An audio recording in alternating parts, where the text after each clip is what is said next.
آپ نماز کو پہلے قائم کریں، ٹھیک ہے، اور بس وہ نماز اگر قائم ہو جائے تو بڑی بات ہے. وہ جب تک نماز قائم نہیں ہوتی، اگر پرائمری پاس نہیں ہے تو پی ایچ ڈی کی کتاب اٹھا کے آپ دیکھنا شروع کر دیں گے تو آپ اپنا دماغ خراب کر لیں گے. Getting my point? ٹھیک ہے، وہ یہ چیز جو ہے یہ بعد میں ہے. پہلے تو نماز قائم ہو، نماز قائم ہونے کے بعد ایڈیشنل چیزیں ہیں، ٹھیک ہے. تو ذکر جو ہے یہ بہت بڑی بات ہے، لیکن ذکر سے بھی کیا افضل ہے؟ ذکر سے افضل کیا ہے؟ اب ذکر سے افضل فکر ہے، تفکر، ٹھیک ہے. تو یہ حقوق اللہ ہے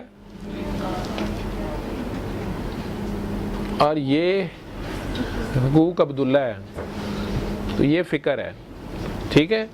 تو ذکر معاف ہو سکتا ہے، حقوق اللہ کی خامی رہ گئی کوئی تو یہ معافی کے چانسز ہیں. حقوق عبداللہ نہیں چھڑدا ہوندا، عبداللہ ایتھے ہی پڑھ لیندا انہیں اس دن دا، وہ ایک دن جو مقرر ہے اس کا انتظار نہیں کرتا. ایتھے چپیڑ مارو تو نالوں نال دو کو سننے لو، ادھر تو یہ حال ہے. تو یہ حقوق عبداللہ جو ہے نا، یہ اگر رہ جائے اور یہ بہت زیادہ ہو تو یہ منافقت ہے.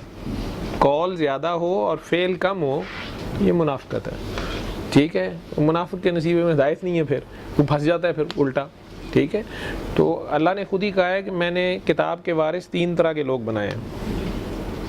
ایک وہ جو اپنی جانوں پہ ظلم کرتے رہتے ہیں، یہ میرے اشارے کو سمجھو. ایک وہ جو اپنی جانوں پہ ظلم کرتے رہتے ہیں. ایک وہ جنہوں نے درمیانہ رستہ اختیار کیا.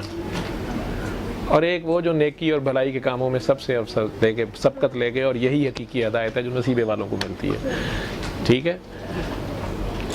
اے نبی اپنی جان پر ظلم مت کر، میں نے یہ کلام مشقت کے لیے نہیں اتارا.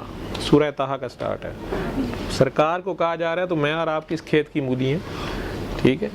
تو ان سے زیادہ کوئی کام نہیں کرنا. اگر تو امام ہے تو وہ سورہ کوثر پڑھ رہا ہے تو آپ پیچھے چپ کر کے کھڑے رہے، پیچھے سورہ بقرہ نہ شروع کرو. سمجھ آ گئی ہے؟ تو انجن نو انجن رہن دو، ڈبا ڈبا رہے. جے ڈبا پیچھو تکے مارے گا انجن نو تو گستاخی بھی ہے اور موت بھی ہے، ٹھیک ہے. تو اپنی جان پہ ظلم شروع ہو جاتا ہے تو پھر ڈاکٹر صاحب کوئی نہ کوئی نام رکھ لیتے ہیں بیماری کا. وہ کہتے ہیں یہ بیماری ہے، وہ بیماری ہے. روح پہلے کمزور ہوتی ہے تو پھر جسم بیمار ہوتا ہے. تو روح جب اس خالق سے دور ہو جاتی ہے، اس سے غافل ہو جاتی ہے، ٹھیک ہے، تو اس کے بعد پتلی کمزور ہو جاتی ہے. تو اس کا اثرات آپ کے جسم پہ، یہ ظاہری جو کپڑے ہیں ان پہ آتے ہیں.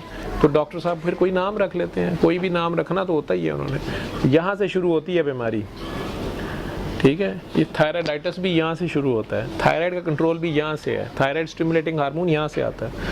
تو یہاں سے بیماری شروع ہوتی ہے، پھر جسم میں جہاں بھی اپنا رنگ دکھاتی ہے. ڈاکٹر صاحبان کوئی بھی نام رکھ لیتے ہیں. کئی بار نسلوں میں چلتی ہے، آگے بچوں میں چلتی ہے، ٹھیک ہے.